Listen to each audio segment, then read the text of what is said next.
Okay, thank you very much. I'm glad I'm I'm glad to start our second season of the Populism seminar, and I'm particularly glad to start our second season with such an interesting roundtable. So the roundtable today is on populism and nationalism, or as we call it, the Populist-Nationalist Nexus. And we have two of the most important scholars to look at this two perspectives today, Benjamin de Cleen and Bart Bonikowski. And yeah, they're going to enlighten us on populism and nationalism. I'll turn the floor over to them, but before we do, I just would like to give our house rules. So the seminar is being recorded, so I already recorded it, so I hope you don't object. The video, as you see, will be posted online. If you have any questions, there's really two ways you can do it. You can just type your question and our moderator, Robert, will ask the question for you, or you can raise your hand and you can ask the question verbally as you like. Without any further ado, I'll turn the floor over, and I think Benjamin is going to be our first speaker. Very good. Thank you very much. Let me try to share my screen. Thank God we are on Zoom and not on some other monstrous software that doesn't work. So I hope you can see this. Could someone nod? You see this slide? Bart, do you see it? I'm the only, you're the only person. Yes, we can see it. Yeah, I turned my camera on. Okay, very good. Okay, so thank you very much to the Populism seminar, Andre and colleagues for the invitation to this seminar. I'm very happy to have been asked to speak also along this very nice lineup of people that have spoken so far. It's also very nice to see some people I know in the participant list. I always look at that before I start speaking, also in a Zoom meeting. It's always nice to know there's a few people you actually know. That's always good. So today we will speak about the relation between populism and nationalism, on which I've worked a little bit in the last years. So what I will try to do now is as to set the scene a little bit for the debate after and for the discussion after, is offer a model to potentially study this, which basically revolves around the idea that we need to distinguish between populism and nationalism first, theoretically or conceptually, and that we can approach their empirical combination as a combination, and that we can do this through the prism of the notion of articulation. That's basically what I want to say. There's also a third part. It's also in the PowerPoint that I have here, but I don't think I'll be speaking about that due to lack of time, and it will appear, I guess, in the debate as well.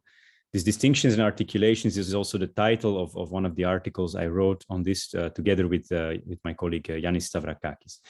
So the starting point for this is the need for distinctions. This is a rather, this is the visual I always use for this, which many people look at me like, what's this? But this kind of represents to me how, let's say, the cables are all the different things that you can combine, and it looks like a mess. But disentangling the colors and making colors, at least, already helps to understand what's happening. Otherwise, you just see chaos.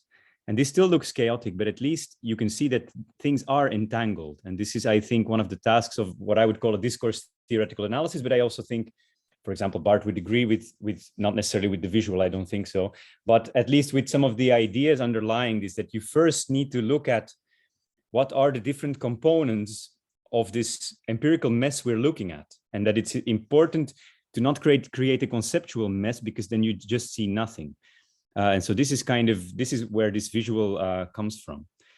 So my work on populism and nationalism comes from studying the radical right originally, especially in the Belgian context, where I noticed that in a lot of writing about populism and nationalism, there was a lot of confusion between them. And you get this in all kinds of things. For example, when Marine Le Pen speaks au nom du peuple, my impression is that she's speaking both in the name of the people in a populist sense, as well as in the name of the people in a nationalist sense.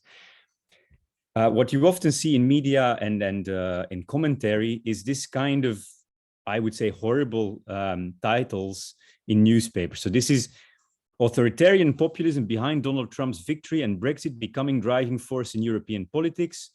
And then to make things even better, The subtitle is YouGov Research finds anti-immigration ideology could be political phenomenon of next decade. This is a good example of everything going wrong in terms of analytical sharpness, I think. So you have authoritarian populism, which is then also, so authoritarianism and populism are already kind of mixed here. And then it's also the same as anti-immigration ideology to make things even better. So I'm not saying at all that these things are not combined. I'm just saying they are not the same, and that it makes sense to analytically, at least, or conceptually distinguish these things from each other and then try to do something with that. So there are all kinds of reasons why these kind of overlaps are conceptually problematic. One thing is that they cannot cover all kinds of populisms. If populism equals anti-immigration ideology, well, what about the populisms that are not anti-immigration? That doesn't work. It's quite simple. But also, even if all populists would be exclusionary nationalists or whatever, you still are not capturing the specificity of populism. So even if all populists would be nationalists, it still makes sense to distinguish the two from each other conceptually in order to understand what is the respective role of populism and nationalism in that combination. If they are just the same, well, then let's just use one concept. So this is the kind of argument I wanted to make here. Of course, in the literature, at least, this conceptual imprecision is now to a reasonable extent solved, thanks to all kinds of minimal definitions and that stress the people-elite distinction as central to populism. I think this is much less of a problem than it used to be, but systematic attention for the relation between populism and nationalism remains quite rare, even though in the last few years there has been quite some advances in this as well. So this is the starting point for it.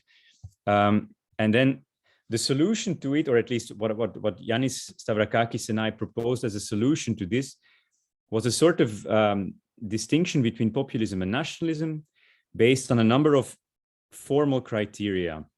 So we started from the idea, yes, both of them speak in the name of the people, and yes, both of them see the people as sovereign, but that's where it ends. And from there on, we need to look at what the people means to them, what the sovereignty of the people means to them, and how that looks. And so we ended up using discourse theoretical categories, which doesn't matter so much here, but nevertheless, that was the prism through which we looked at populism and nationalism. And we saw that, well, one difference is that when nationalists speak of the people, they speak of the people as nation. Yeah. When populists speak of the people, they speak of the people as a sort of underdog. This is a very different thing. So also the subject position they offer to people, that is, what can people identify with in a nationalist or a populist discourse, is quite different. What nationalists offer is the subject position of citizen or member of the nation. Les Français, the Americans, whatever. Populists, or the populist interpellation, is much more focused on interpellating people as a member of the ordinary people, which is something very different. Now, how to understand this is also by looking at what the people is not. So what is the constitutive outside to the nation? Well, it's non-members of the nation or other nations. This could be immigrants, for example, who are on the territory but don't belong somehow, but also other nations. And this doesn't necessarily have to be antagonistic at all, but there is a distinction there that is made along those lines. In populism, as we all know, this is much more the distinction between the people and the elite, establishment, casta, or whatever it is called, but a sort of powerful group. And this is what led us to the final and most tricky part, perhaps, which is a sort of attempt to visualize this almost in a spatial or orientational manner, where you notice that nationalism is a much more horizontal, in-out kind of relation between the nation and those who are not part of the nation or other nations. And populism, which revolves around a much more vertical distinction between the people and the elite, which revolves around hierarchy, power, recognition, and perhaps socioeconomic, sociocultural, etc. positions. So this is the kind of model we offered there. That's the basic idea. Now, this is perhaps the world's worst visual representation of nationalism, but it's very simple in the sense that I mean, it is too simple. I absolutely understand it, but it's a heuristic tool. So try to bear with me and my crappy visualization skills. But the idea of nationalism is, of course, that the people defined as nation is sovereign over its territory, and that to a more or lesser extent, the people as nation, the definition of that group coincides with the boundaries of a certain territory, right? So nationalism is the discourse that revolves around the nodal point nation, which is envisaged as a limited and sovereign community that exists through time and is tied to a certain space, and that is constructed through an in-out opposition between the nation and its out groups. And what nationalists want, of course, is the borders to coincide with the borders of the group, and so on and so on. So this is where this, let's say, meager visualization comes from. This can take different shapes in the sense that it can be very exclusionary, where the borders around the nation are very closed, and where anybody who's not part of the nation will never be part of the nation, or in a very, very difficult, to much more inclusionary forms where minorities can become part of the nation and so on. And you also have different degrees to which the borders of the group need to coincide with the borders of the territory. So degrees of autonomy. Do we want real independence, an independent nation state? Or is it enough to have a high degree of cultural autonomy or some kind of federal system, et cetera, et cetera? Just to say that within this rather rigid visualization, there is a lot of space for difference. So this is where that comes from. Now, populism looks very different. Populism looks more pink, that's one thing, but also it looks more vertical. And this is building on of course, on Ernesto Laclau's work. We saw populism as a political logic structured around the juxtaposition of the people and the elite, along the lines of a vertical down-up antagonism in which the people is discursively constructed as a large powerless group through opposition to the elite, which is conceived as a small and illegitimately powerful group. And what populists do, of course, is claim to represent the people against this elite, with this elite frustrating people's legitimate demands. And at the same time, populists present their demands, whatever they are, left or right or center or both, as expressions of the will of the people. So we shouldn't take this claim for granted. We have to see this as a claim, as what it is. So it looks much more like this. Drawing on Laclau's work, you could see that what populists do is bring different demands that exist in society together through their opposition to the elite. That is to say that these different demands are not necessarily ideologically coherent, for example. What they share is that they are frustrated or appear to be frustrated by the elite. That's the idea here. So that's the basic model.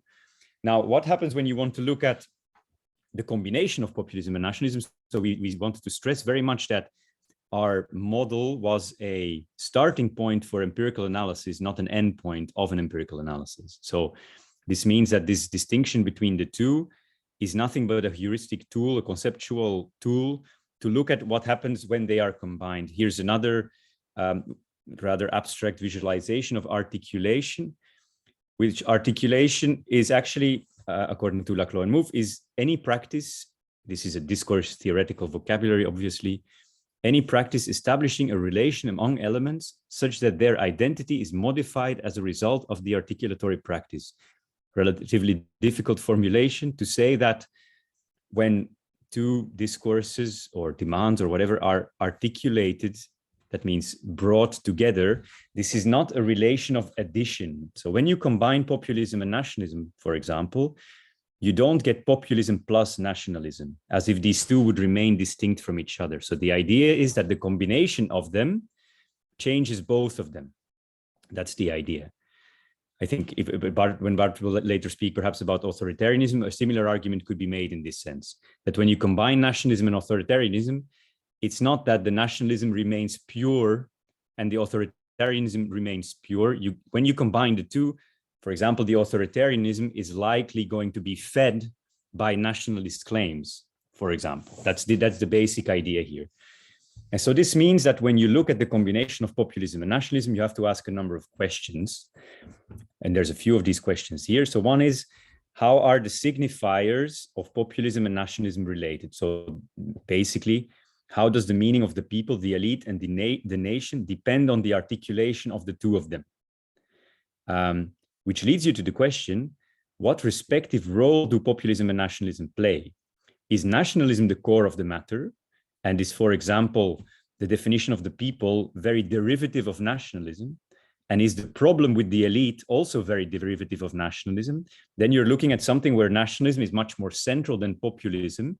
And populism is clearly a way to formulate what are at heart nationalist demands, yeah, which is what I would argue something that is very clear on the radical right, where the people and the elite are very much overdetermined by nationalism. And this is a prism to kind of establish that, I think. Another question is nationalism a central demand, or is it just context? Are we dealing with a populism that operates in a nationally determined context, because that's what democratic politics still looks like mainly? Or is nationalism really a central demand? So these are the kind of questions we have to ask here. Third question, what kind of nationalism, civic, ethnic, or not that I believe in the purity of those categories, but still there are differences between different types of nationalisms, which then also relates to the kind of populism that would come out of that. Can the notion of the people as an underdog, for example, include people who were born in another country? Or is this entirely impossible because of the predominance of a closed nationalism, for example? And then, of course, this more architectonics question, how are the down-up relation and the in-out relation, opposition related to each other? This is the more visual attempt to grasp that relationship. And then, of course, what are the other building blocks in the relationship? So there's not only populism and nationalism, there's also authoritarianism or socialism, etc., etc. So these are the questions I would ask. So when you look at this, this is the basic question becomes this: how does this relation relate to how do these two visuals relate to each other, which can lead to things that would look like this, for example, which is my idea about how the combination of exclusionary nationalism and populism looks, where you get sort of a distinction between an up and out, where the elite takes care of the national out groups rather than of its own people, with the populist right, for example, claiming to speak in the name of the people, both as a nation and as an underdog. So this is the kind of analysis you would get out of this kind of model. I'm not going to discuss this any further. I think Bart might have interesting things to say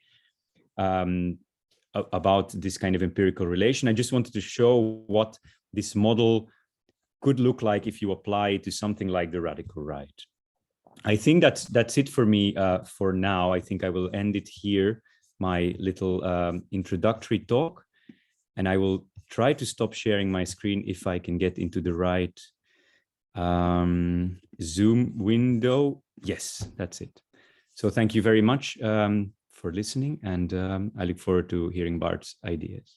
Okay, thank you very much. I won't turn my camera on, but I'll turn the floor over to Bart. Go ahead, Bart. Excellent. Thank you so much for the invitation. It's wonderful to be here. And Ben, thank you for that terrific presentation. It's a perfect setup, I think, for what I'll be talking about next. So I agree with pretty much everything Ben just said. So this is really kind of plugs right into the piece of his presentation about the distinction between populism and nationalism, and about the importance of nationalism, particularly for the radical right. So what I want to talk about today is the need to foreground nationalism in particular in our theories of the radical right. When I say theories of radical right, I really mean theories of the mainstreaming of the radical right. The fact that, a good 20 years ago, these parties were not a central and well and thoroughly accepted presence in most party systems. Today they are. So I think that very empirical observations, the mainstreaming of the radical right, leads us to three major puzzles. The first is, what is the radical right? And actually Ben has already gotten us pretty far along the road to an answer to this question. Then the sort of $1 million question, €1 million question: why has it been surging in recent years? Why has it become mainstreamed? And then what are the consequences? I'll talk very briefly about the first question just to get us situated in how I think about nationalism and its importance. And then I'll really focus most of the presentation on trying to sketch out a possible way of answering the second question. So I think that as Ben was very clearly and persuasively arguing, we need precise conceptual categories. And that's partly because they help us build robust theoretical models that can then lead to rigorous empirical analysis, right? So we need analytical clarity around these concepts. And we also need good operationalization of these concepts. I also think if we were to explain political change on the radical right, or maybe also on the radical left, we need to focus simultaneously on both the supply and demand sides of institutional politics. That is, political discourse. What are political entrepreneurs, political actors offering up to the electorate? And also the demand side. What are the grievances? What are the demands? What are the interests of voters and non-voters, for that matter? And how the two connect. We also need to pay attention, I think, to contextual changes that make pre-existing frames, discursive frames on the supply side, and pre-existing attitudes resonate in new ways. None of the things we're talking about are new per se, but they have been increasingly salient and increasingly resonant in mainstream politics. And so a theory of the rise of the radical right and the radical left potentially needs to pay attention to that changing salience due to contextual features. And I think also the other thing that's important and has been a little bit missing in the literature perhaps, we need multi-causal explanations. The path to the mainstreaming of the radical right differs tremendously across countries. It differs tremendously across, country regions, for example. If you think about the Eastern European cases versus Western Europe versus the US and beyond, expand the analysis beyond kind of Anglo-centric, Eurocentric lens, there are very different things happening. But I think there's a potential for identifying common mechanisms. So even though the content of a lot of the claims is different, even though the specific grievances, the specific structural features of the political context are different, I want to argue that they operate through similar causal channels, which I'll get to in a little bit. I think we also need, in order to understand these phenomena comparatively, we need kind of a, this is almost a truism, but a balance between a broad theoretical model that can apply across cases, but also at the same time sensitivity to case specificity, which is quite extensive. And it's tempting to go in one direction or the other, right? To say, well, all these cases are different, there is no comparison to be had, or to go in the other direction, which is say it's all the same. There are just no differences, one model fits all. And I'm going to propose a way of maybe thinking about this somewhere kind of in the middle. So I think given these kind of overall objectives, I think of a comparative approach to the study of the radical right, we particularly need an adequate theorization and operationalization of nationalism itself. And that's been largely missing from the literature. And Ben's and Yannis's interventions are really important in this respect. So the model I want to propose argues again that populism, nationalism, and authoritarianism are the key elements of the radical right. This comes from Kasmuda and other work. But the maybe seemingly small, but I think important tweak is that it's not populism, nativism, and authoritarianism. It's populism, nationalism, and authoritarianism. I think nationalism is a more capacious, more theoretically driven way to think about inclusion, exclusion, and other aspects of people's definition of nationhood. I want to argue that there exist national cleavages in the populations of democratic societies, and these cleavages are often kind of dormant, right? They are often latent, but once in a while, in certain historical junctures, under certain circumstances, they're made salient.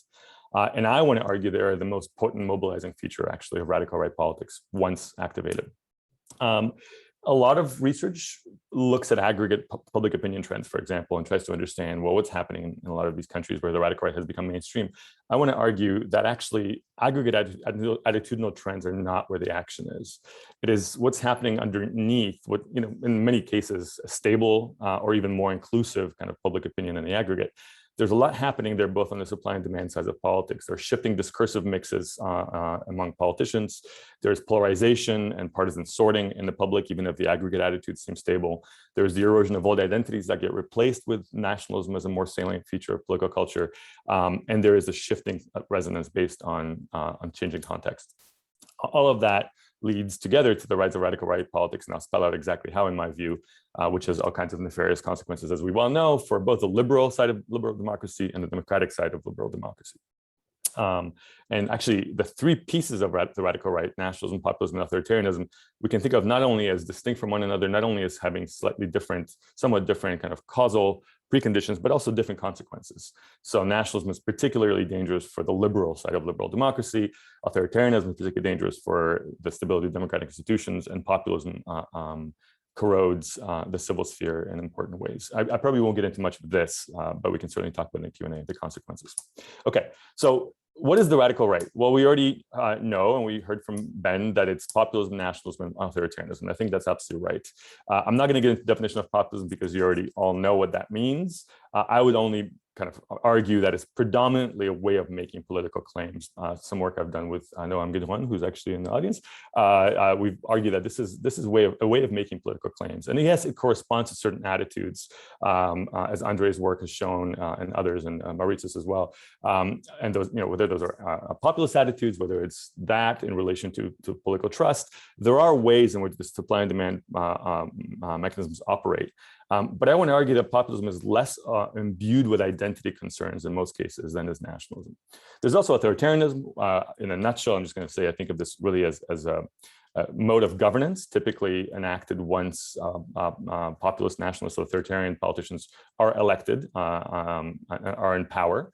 Although, of course, they also signal this in their discourse in the course of campaigns. But really, it is nationalism that I think is crucial for us to think about. Before I tell you what I mean by nationalism, I do want to say that this articulation perspective that Ben was just describing is really important. There are certain elective affinities between these three forms of political claims making and political dispositions. They essentially kind of solve certain problems for one another. So populism often talks about the we, the people, in kind of these broad, vague terms, while exclusionary nationalism helps fill in the content of that we, right? If the nation is declining, if the idea is to dial back history to maybe the 1950s when people knew their place, which people in most cases, well, authoritarianism offers an answer of how to do that, and is justified by these grievances and these claims. I won't get into this, just put a pin in this. I think this is worth exploring further, and Ben's work shows that really nicely. So what do I mean by nationalism? I really mean, and I'm going to give you examples from the US, but this I will argue travels reasonably well. There are all kinds of ways in which people form their understandings of the nation. They're composed of a whole variety of attitudes and dispositions that essentially kind of coexist in these cognitive networks, cultural models that are both cognitive, but they're also out there in political culture. So it's partly, as we all know, about who is a legitimate member of the country, who is not, of the nation, who is not, right? Is nationalism, or national belonging based on religion or language or just civic ideals? Ethnic civic is the usual binary that we all know. But nationalism is not just about inclusion and exclusion. It's also about people's disposition towards national institutions, toward national heritage, about national pride in the accomplishments of the nation, pride in the state, or skepticism toward the state, and kind of an anti-stated disposition as well. So lower or higher national pride that's specifically a variety of domains of nationhood is really important. Nationalism is also about people's perceptions of their own nation vis-a-vis the rest of the world. Here, I'm just illustrating that with examples of how people think about the projection of power abroad. Is it a force for humanitarian good? Or should we think of the military, for instance, in the US as the policeman of the world? So this is kind of closer to chauvinism, right? Are we the best nation in the world? In what respect? How do we think about our relationship to other countries? And what I want to argue is that if you think of all these pictures that I showed you as indicative of different aspects of national conceptions of the nation, then we can think of them as cohering into these kind of belief systems, into these attitudinal networks. On the left, you've got this kind of stylized view of somebody who thinks of the nation in inclusive terms, who celebrates the state and accomplishments of the nation, also thinks of the projection of power abroad and kind of humanitarian forces of good. On the right, a very different view of nationhood.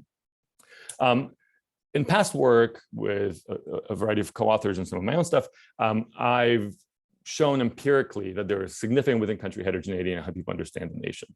And actually a lot of between-country similarity, at least in formal terms, around different understandings of nationhood. These are kind of competing models of what the nation means within countries. Roger Smith's work on the US, in this case, historical work, has been really, really foundational for how I think about this.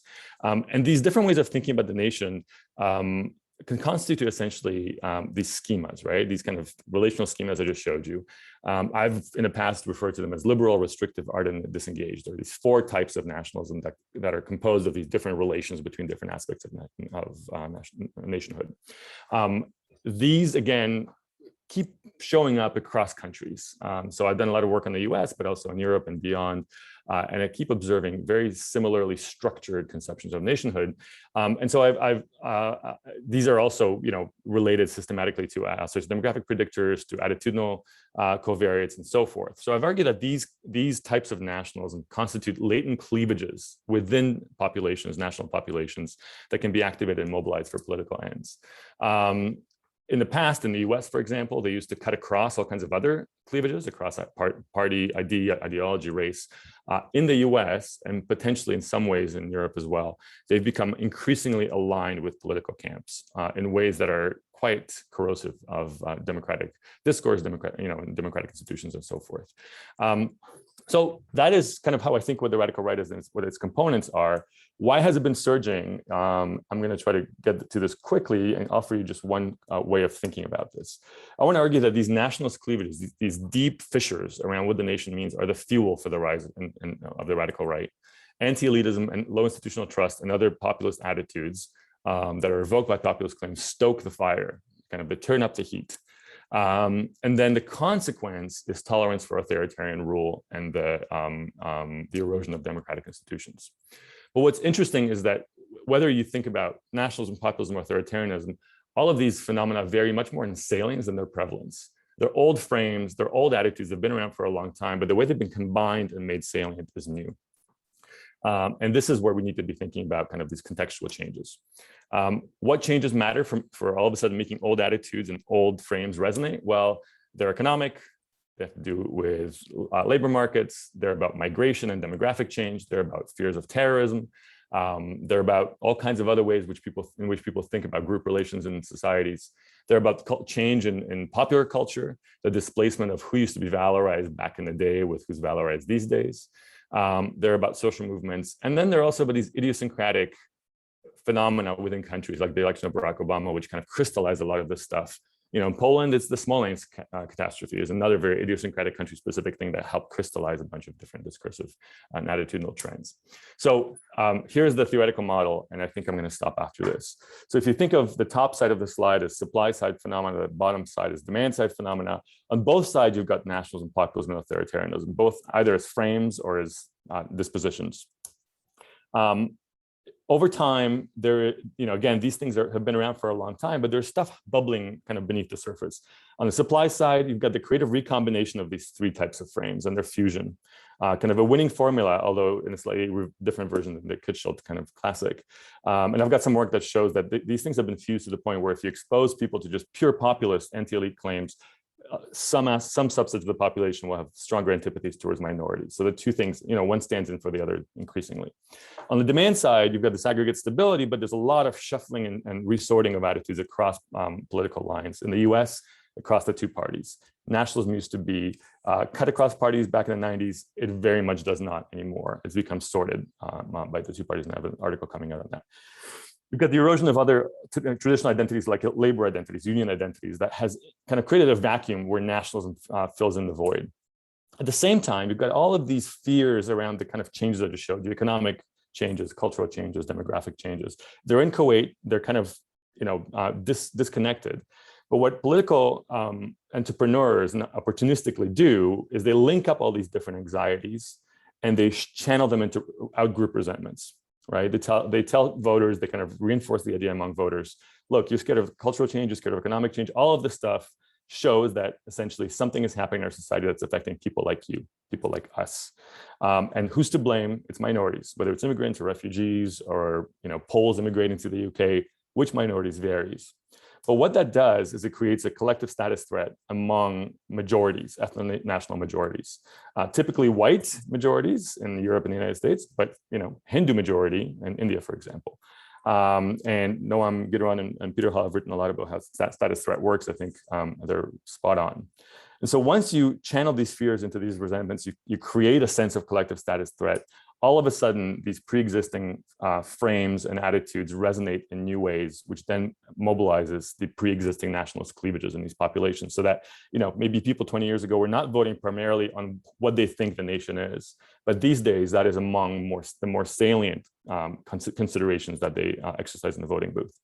The result of that is the success of the radical right. When I say success, again, not a linear success, but the mainstreaming of the radical right. And of course, as we've seen time and time again, the model then diffuses. Parties learn from one another across national borders. They fill in the stuff with their own particular content, but they learn how to take these attitudes, how to activate them with claims around national populism, authoritarianism in a way that activates collective status threat. And along with that, diffuse also authoritarian measures for how to get the country back to where the supporters want it to be. So, basically this is kind of a broad theoretical model. In my work, I've been plugging in the empirical pieces through articles and other, eventually it's going to be a book. But that's kind of the sketch of the whole thing. So I'm going to stop there, and we can talk about kind of some of the empirical stuff in the Q&A if people wish. Thanks very much.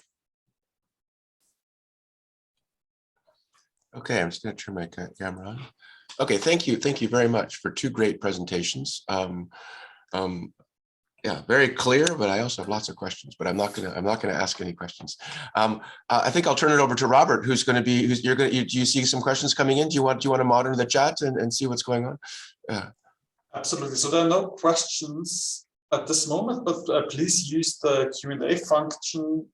It should be in the bottom thingy on Zoom, and this should allow you to pose a question, or you can also raise your hand. I can allow you to open your mic. Whatever you prefer, so we can get this discussion started. Otherwise, I have a couple of questions as well. Do you want to start, Robert, or do you want me to? You go ahead if you want. No, you go ahead. Please. Yeah. Okay. Well, I had a lot, but I'll just ask one question that I kind of really intrigues me. So it's great presentations, and I think you really are hitting on some key things here. So something that you kind of mentioned, but you didn't mention, is left and right, and I kind of wonder how that plays in here. But I see that as a strength, because one of the things when we talk about the populist radical right, I'm kind of wondering about these terms, how much they really are correct anyway. So are you guys making sort of a plea that we should maybe even abandon those, and that we should substitute populism, nationalism, and authoritarianism in some kind of inclusion or exclusionary way or something like that? Because that might be an idea. I don't know. I'm just throwing that out there. Bart, if you want, please go ahead. Sure. Thanks, Andrew. A terrific question. Yes, I've been talking about the right in particular. I think if we think about the populist left, the composition is a little bit different, right? And it's obviously populist. It can be authoritarian, although in most current editions of it in Europe and the United States, it's not. It, in principle, can have nationalist elements, but again, empirically speaking, it hasn't very much in the last few decades. If you go back in history, if you go to South America under Perón, certainly there was nationalism, there was authoritarianism as well. But the current kind of of the populist left is primarily populist, and the cleavages there are largely economic, right? It's about class cleavages, or kind of redefined class cleavages. It's 99% versus 1%, economic cleavages more than it is about different conceptions of nationhood. And to the degree that nationalism enters the picture in an explicit way, it's typically economic nationalism, right? It's about maybe protectionism, maybe kind of the nation vis-a-vis its trading partners, and about domestic labor markets and so forth. So I think, yes, the combination of elements is different, at least empirically now, than not necessarily by definition. But what's interesting? I have found in my own work that these varieties of nationalism, to some degree, do predict populist left votes in the U.S., that is, votes for Bernie Sanders. But it's this type of nationalism that is very much. I struggle whether it's actually a type of nationalism or the absence thereof. It's this kind of arm's length relationship to the nation. The people who went for Sanders in a strong way were people who were inclusive in their views of nationhood, but also had very low levels of pride in the nation and the state. They thought the nation was going down the tubes, right? And they basically didn't have a strong affirmative kind of sense of nationhood. And the way that Sanders kind of eschewed nationalism spoke to them. Some of them also went for Trump on the basis of kind of low levels of pride in the nation. So there is a way in which the absence of nationalist claims on the populist left itself is potentially consequential. Although one could argue on the flip side that maybe it's because the populist left hasn't engaged in nationalism of some sort, kind of explicitly, that its fortunes have been limited to some degree. Now, the last thing I'll say before I turn over to Ben is the second question you had is about the labels. And this is something that's really tricky. And I actually don't like the labels radical left and radical right for a simple reason, not the radical part, I mean, we can argue about that, but the left-right part, that it assumes a single continuum, right, a one-dimensional model of political space, which is highly problematic for a whole bunch of reasons, including the fact that as soon as a party becomes exclusionary, ethno-nationalist, by definition, we move it to the right, even if its economic policies are left. Like think about peace in Poland, right? Law and justice. And so actually, I think we should be operating with at least a two-dimensional model of political space. But then the labels become tricky. I mean, you know, every time you want to talk about one of these parties, you say, well, the ethno-nationalist authoritarian populist party. I mean, that's a mouthful. And so I think we're using radical right, radical left as shorthand, essentially. And I haven't quite found a better way of talking about it yet. So if anyone has any suggestions, I would love to hear them. Thanks, Andre, for a very difficult question to start with. Yeah, I think, I mean, there's all kinds of things I could potentially say.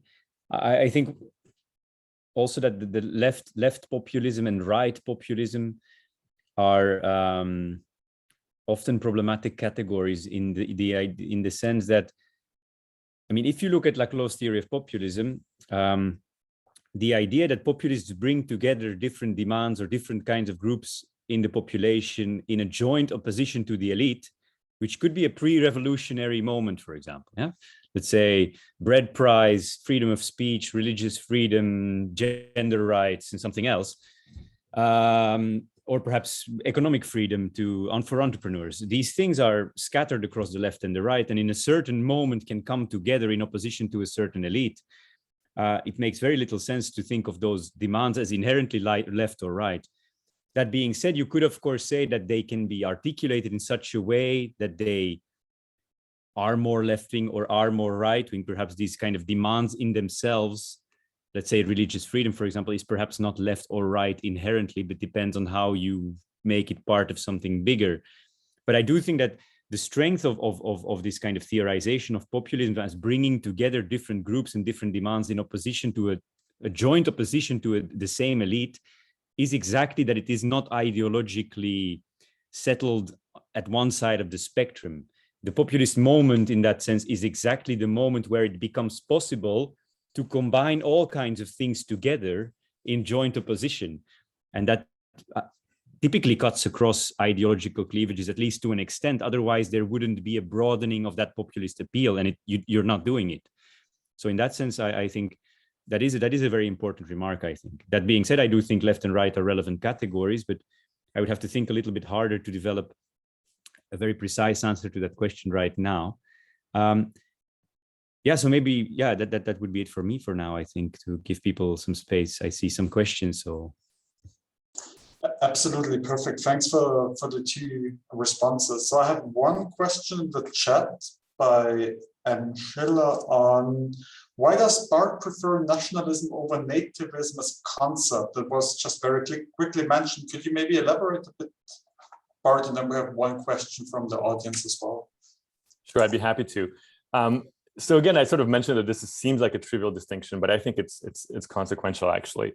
There are sort of a few ways to answer it. Perhaps the least persuasive answer is that often nativism is defined very narrowly as anti-immigrant attitudes, and that's been one tradition in nativism research historically. And so, you know, exclusion across the different cases that are of interest to us goes far beyond just anti-immigrant attitudes. Of course, that's a very frequent part of radical right discourse and radical right support, but it's not. But we're not just talking about immigration. It's also about domestic minorities. It's about religious difference and not just ethnic and racial difference. You know, there are all kinds of other. It's also about gender in some cases. There are all kinds of ways of thinking about exclusion that goes beyond just immigration.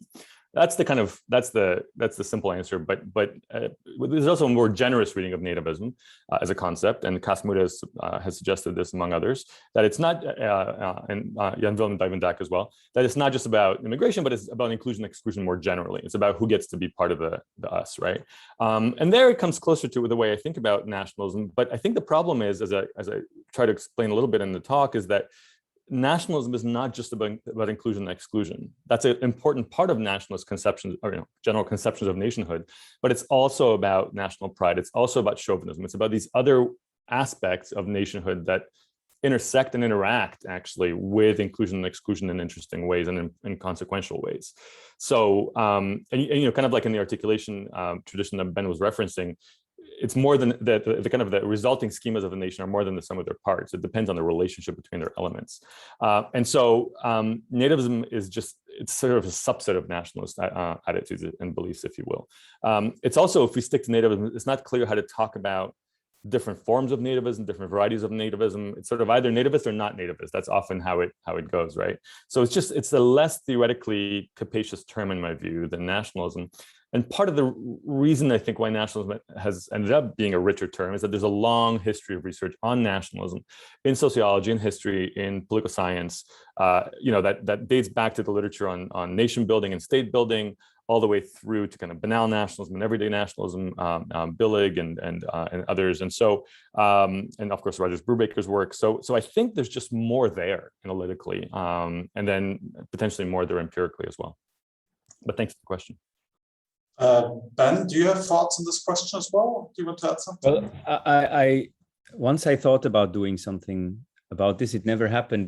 But listening to Bart, I tend to agree. I think what I always quite like in developing analytical categories is to use analytical categories that are abstract enough to see commonalities where we don't tend to see them.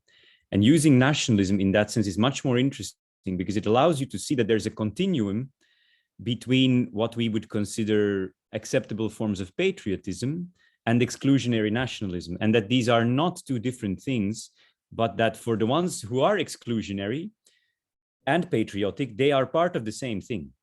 And the Belgian-Flemish context is very interesting in this sense. When we discuss the radical right here, often a distinction is made between the problematic exclusionary nationalist anti-immigrant perspectives of the far right. And then the far right also has demands about Flemish autonomy. And these are considered non-problematic. But if you look at the discourse of the radical right, these are based on exactly the same idea of what the nation is and should be. So they are both nationalists. And to them, they are based on the same ideas about who the Flemish people are and what the Flemish people would need to look like and behave and what the institutional context should be, etc. So it's a sort of, I mean, it's an attempt to legitimize these Flemish autonomy demands, of course, and not get them tainted by the racism. But if you look at the far-right discourse, they are both based on the same ethnic conceptions of the nation. So in that sense, I quite like making the concept level of abstraction higher and then look at the specificity of the empirical moment rather than take that concepts down a step in terms of abstraction. And then you don't see anymore how things are very, very compatible across the left and the right sometimes, if that makes any sense. Perfect. That would be my contribution, I think. Thanks, Ben. So let me open the mic for Luca, who has a question from the audience. You should be now able to speak. Hi, can you hear me? Yeah. Oh, great. Yeah, thanks a lot for these two great presentations. I have two questions. The first goes to you, Bart. So I really appreciate your suggestion regarding nationalism putting into this radical right populist definition here. But I was wondering, I'm still not sure what nationalism really is. You argued that it's more than inclusionary versus exclusionary, which I completely get, but I still wonder what it is. You mentioned something like nationalist pride, I guess. But to me, it seems that we can really well measure on Likert scales or so, like who's nationalist or who identifies with a nation. But like from interview studies and so on, I see that people have very different understandings of what they should be proud of when thinking about their nation or what they really identify with. So what do you think is this nationalist pride really in its core, perhaps? And the second question then goes to you, Benjamin. I was wondering regarding your intro, where you showed the newspaper headline and criticized why that is kind of inappropriate because it kind of intermixes all the elements. I was wondering, what would your suggestion be? How can journalists perhaps kind of how should they write about radical right parties with obviously not being aware of all the academic discussions on the concepts and like being able to disentangle them? What would be the best way to go for journalists here? Thanks a lot. Ben, do you want to go first? I can go first if you want. Yeah, it's a very good question, Luca. Indeed, I think, of course, what you think. I think the example I gave in that sense was a typical example of an editor doing something at the end. That's why it ended up such a terrible title and subtitle, I think. That being said, I do think there's a lot of good stuff in what journalists do on the far right. Obviously, it's also a very difficult job. These people write so much. If we would need to write so much, we wouldn't know where our head was, I think. But I think there's a number of problems in the writing about the far right. One of which is what has been called by some of my colleagues, Aurélien Mondon and Jason Cleen, as the hyping of populism. So what we've seen is a sort of colonization of speaking about the far right by the term populism, which has sort of elevated a relatively minor, but important, but still relatively minor element of what they do into the center of the problem. And that's something I think that was a bad move. It was a bad move analytically, because when we speak, I mean, if you have as many words as you want, by all means, use the term populism as well in speaking about them. I think it makes sense. If you have one word, it shouldn't be populism. If you have two, it shouldn't be populism. If you have five, then maybe you could include it. As you said, Bart, you cannot always say ethno-nationalist, but if you have one to choose, then just say far right or radical right or I don't know what, or nationalist right or something, but not populist, because it says so little about what the core of the matter is to them. So that's an analytical problem. I also think that normatively discussing them as populist is very problematic, in that even though populism is typically used as an insult, it still legitimizes them as the voice of the people. Basically, they're criticized for saying what people want to hear, et cetera, which is kind of what they would like to be known for. So I think also strategically and normatively, it's not the best move. So this is something that if I would have anything to say about how journalists write about this, I would like them to use the term populism less and to use it for what it actually captures and not for everything it is related to. I'm absolutely not the first person saying this. I think Aurélien has written a lot about the mainstreaming of the far right and writing about this, for example. So that would be one thing. Maybe I stop my answer there to give Bart some space, but that would definitely be something that is relatively easily implemented, I think. As well. Yeah, I agree. On the nationalism question, again, a terrific question. Thank you. So in broad terms, the way I think about nationalism are these schemas, these cultural models of what the nation means to you. And those are systematically patterned across populations. They are evoked in political discourse in clear ways. And I've done some computational text analysis, for instance, of the speeches of the candidates in the 2016 US election. You can see very clearly that they evoke very different images of what America means, that are not just about inclusion and exclusion, although that too, but it's about what aspects of the nation we should value. It's about what the nation's kind of status vis-a-vis the rest of the world. And so actually the second part of your question / comment was really the answer. You said that in interview, so on one hand, we can measure affiliation with a nation or kind of identification with a nation on a Likert scale. How important is the nation to you? Maybe how important is it vis-a-vis the world or whatever, your city? And there are questions like that on the World Value Survey and ISSP. They're maybe sort of interesting, but I actually think most of the interesting stuff is in the second part of what you said, which is in interviews, people tell you that they're proud of all kinds of different things about the nation. And that's the key to me, is that you want to know what those things are. So there can be some people, let's again, a US example, who are going to say, America, I love America. I love the American Constitution. I believe in the founding fathers, but I hate the government and I hate who we are today. And, we should unplug from the world.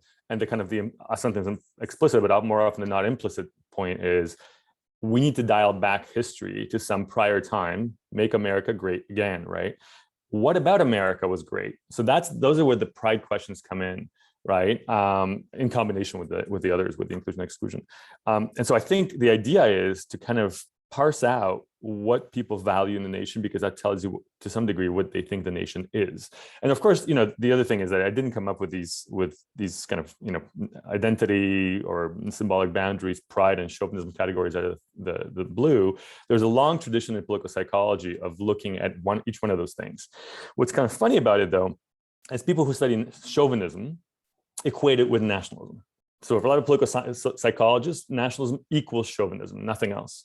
Then there are political psychologists who will study pride, but they call it patriotism.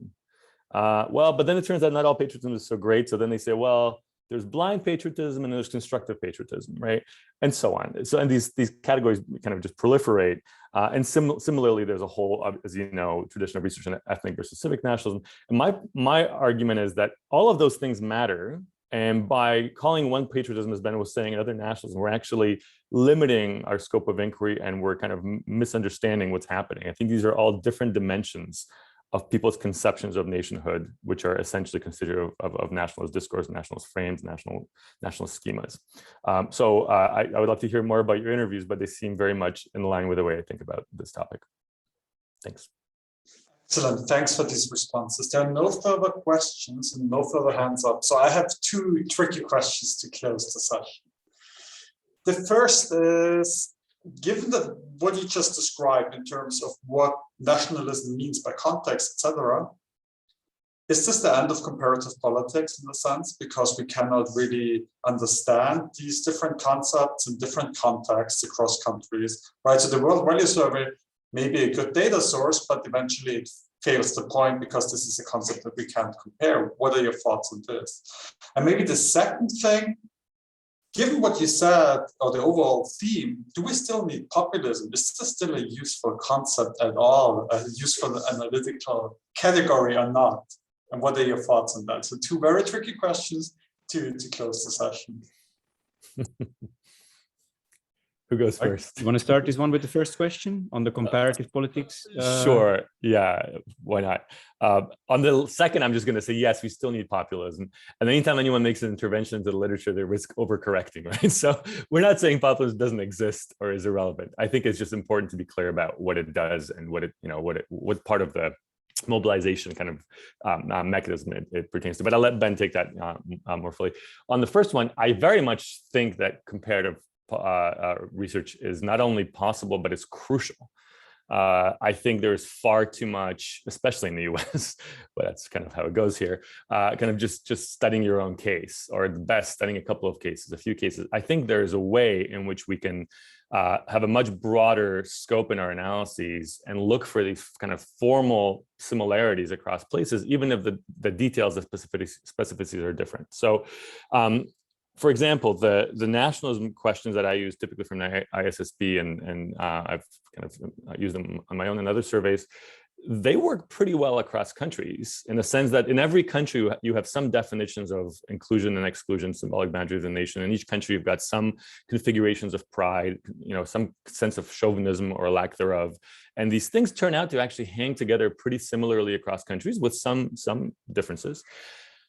But that's kind of a formal similarity. The specific content they're filled in varies a lot. And so, for example, if we think about who are the outgroups in a bunch of cases, kind of typical cases. So in the US in 2016, it was primarily Mexican immigrants, to some degree Muslims as well, but really the focus is on Mexican migration. In Eastern Europe, it's kind of anti-Semitism without Jews and Islamophobia without Muslims, right? These are phantom threats, but very powerful phantom threats that then get combined with geopolitical fears and all kinds of other stuff, with gender ideology, quote unquote, gets filled in. So it's sort of a composite of a bunch of other outgroups, but it's a similar thing. Our country is being invaded, or risks being invaded by forces that are not of our own, and we need to sort of stop that and dial back history to a glory day of some sort. Building, and in Western Europe, you've got something very different, right? We've all read about this and written about this, some of us as well, that a civic nationalism that gets turned on its head, right? If you believe in the rights paradigm of Western European nations, where where kind of there's a lot of valuing of women, of sexual minorities, etc., then you should be Islamophobic, because Muslims hold incompatible attitudes that are kind of challenging the very kind of progressivism of our nations.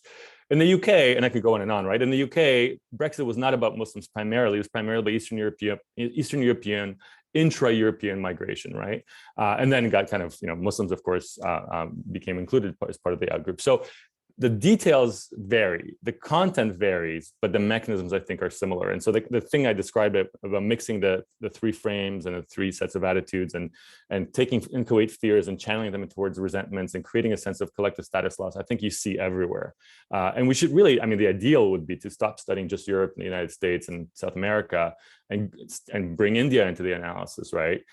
Bring Brazil into the analysis in South America, bring the Philippines into the analysis. But the problem is we're all tend to be pretty insular in how we think about these things. And maybe some of those cases fit well. Maybe some of those cases would force us to rethink our categories.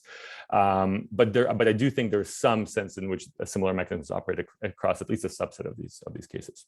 Thank you, Robert. That's a great question. Now it's my turn, I guess.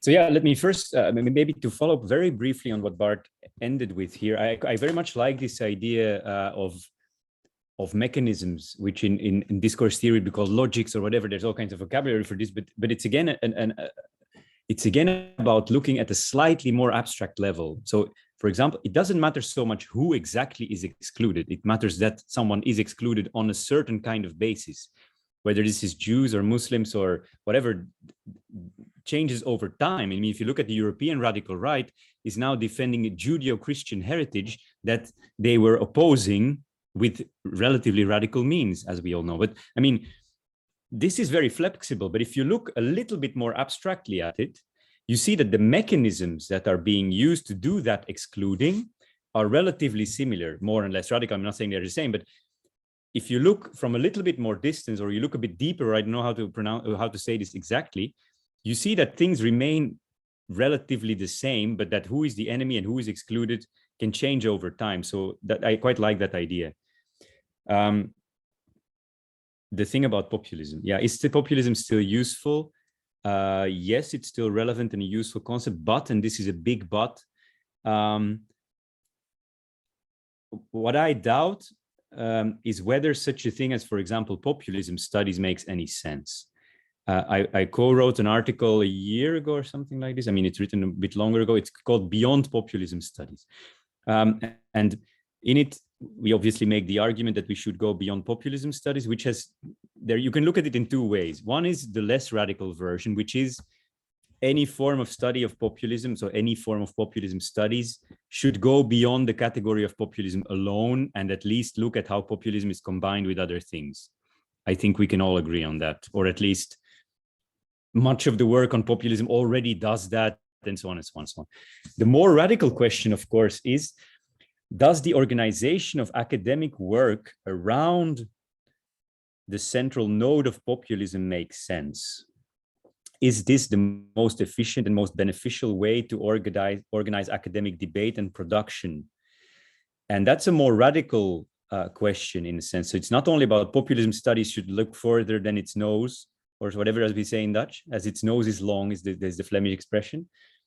But it's a much different question whether, for example, conferences about populism don't at some point start to be counterproductive. And isn't a conference, let's say, on the far right, where some people discuss the populism of the far right, isn't that a better and more efficient and more productive way of thinking about it?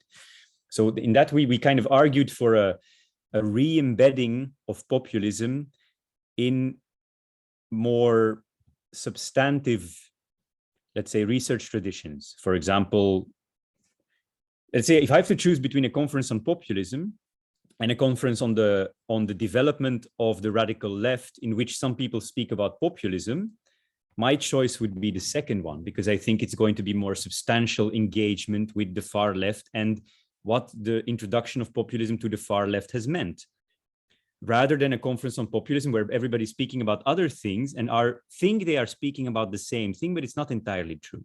So I'm not saying at all that all the work we did on populism was useless, but perhaps the moment has come to disengage from this populism studies notion and re-embed the notion. Now that we understand what it means, we can re-embed it in more substantive kind of traditions. That would be our feeling. That's kind of where our article kind of points towards. So that would be my nuanced, but nevertheless clear, I think, argument, if that makes sense. May I add something to that? So I agree. I think there's still some utility, though, in thinking about, are there certain things that are, certain elements that are endemic to populism in general that have similar consequences, regardless if it's left or right, for example, right? Yeah. So like, maybe there is a way in which populism shifts the bases of our collective political conversations and popular discourse, regardless if it's left or right, because it paints the world in black and white terms and these kind of simplistic kind of ad hominem vilifications and so forth. That's an open question. You know, what happens when populism, and under what circumstances does populism actually activate identity? So I don't think populism is an identity per se, right? Typically not. People think of, oh, I'm a populist, I'm not a populist, whereas they do think in you know, other regional, geographic, ethnic, religious terms, etc. But sometimes populism can activate identities and even constitute identities in interesting ways, like Kathy Kramer's work on rural identity in the United States, which is very closely aligned with an anti-elite kind of set of predispositions, where, so that's one of these circumstances where populism can become you know, the fuel for identity claims. That's really interesting. And so I think it's as Ben was saying, it's about really clarity of our concepts. If we conflate populism with radicalism, with the radical right, then yes, I think that's probably fruitless. But if we're very clear about kind of either populism in general and its consequences, do some populists switch left and right just based on their populist attitudes, for instance, or if we think about kind of the value added, if you will, of populism to a broader discursive attitudinal mix on left or right side of politics, I think that again, there's a lot of potential there. So it's just, I think it's about clarity and not letting this concept displace what else is happening. Absolutely. So it's again about the co-constituent terms, as you called them a couple of years ago, right? So let's close the session here. We're a bit over time already. Let me just very briefly show the slides again. I hope you can see that. So thanks a lot, Bart and Ben, for taking the time discussing nationalism and populism and the intersection here. This was really fascinating and exciting.